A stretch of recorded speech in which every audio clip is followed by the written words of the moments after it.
L'église est ouverte pour ceux qui veulent prier, se recueillir ou même se confesser, mais pas question d'y célébrer la messe. Incompréhensible pour les prêtres qui officient dans cette église. Pour eux, cette cérémonie est essentielle pour les catholiques. On a une paroisse qui attire presque 1200 personnes par dimanche sur l'ensemble des messes.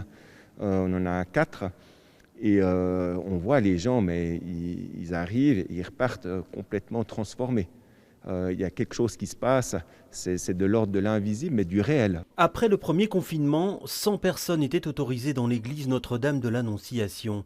Il était donc facile de respecter les règles de distanciation sociale. Et le culte avait été adapté. Dans ce protocole, on ne touche plus les personnes. Et donc on se salue un peu à la japonaise, c'est assez drôle d'ailleurs. Et le masqué, bien sûr, tout le monde doit être masqué. Nous avons été une des premiers lieux de culte, avant que ce soit même demandé, à exiger le port du masque dans l'église. Et donc, je me souviens qu'une fois à la messe, je disais « Et d'un grand sourire masqué, donnez-vous la paix ». Aujourd'hui, les fidèles doivent trouver d'autres moyens de vivre leur foi, mais impossible de se faire à l'idée qu'il n'y aura pas de célébration à Noël. Ça avait déjà été très très dur au moment de Pâques, parce que vraiment c'est la grande fête pour les chrétiens. Et Noël a un peu la même résonance, et vraiment c'est un déchirement d'imaginer que Noël se fera sans messe. On aimerait bien que ce soit cohérent partout.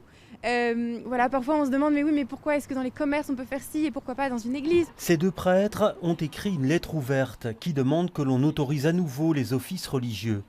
Elle a déjà recueilli plus de 7000 signatures.